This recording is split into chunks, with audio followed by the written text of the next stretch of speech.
চনত এপ্ৰিল মাহৰ পৰা মানে চাকৰি নামত মানে তেওঁলোকে দুজনী মাইকীয়ে পইচা লৈছিলে। এজনীৰ নাম গায়ত্ৰী বেজবৰুৱা আৰু এজনীৰ নাম হ'ল জ্যোতিমা শইকীয়া। এই দুজনীয়ে মানে কৈছিলে যে পইচা দিয়া চাকৰি পাম, আৰু কৈছিলে যে হিমন্ত বিশ্ব শৰ্মাৰ তেওঁলোকে ৰিলেটিভছ হয়, CMৰ আলহী হয়, সেইকাৰণে তেওঁলোকে পইচাটো মানে দিলে চাকৰিটো দি দিব বুলি কৈছে, আৰু হেল্থ ডিপাৰ্টমেণ্টত দিম বুলি কৈছিলে।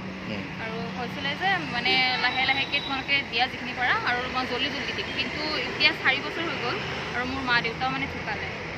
দেউতাৰ লগতে কথা পাতিছিলে, মা দেউতা ঢুকাল, সেইকাৰণে এতিয়া মোৰ গোটেই ঘৰখন চলাব লগা হৈছে আৰু ভণ্টি চাব লগা হৈছে।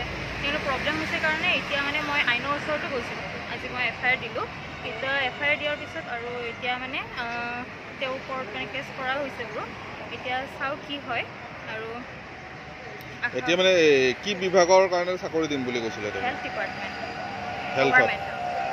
হয়। আৰু এতিয়া কি কয় পইচা খুজিলে কয় যে তোমাৰ মানে মোৰ দাদা এজনেও মানে তাক গালি পাৰিছিলে। দাদাজনকো ধমকি দিছে যে তুমি কিয় এনেকৈ মানে তাৰ মাজত মাতিবা আৰু তুমি সেই কৰিবা। কিন্তু চাবা, কিন্তু দুজনকে মই মানে ৱাৰ্ণিং দিছে, মানে কৈছিলে যে তোমালোকৰ কিবা বেলেগ কেছ মানে ফচাই দিম, আমাকে মানে থ্ৰেটেন কৰিছে।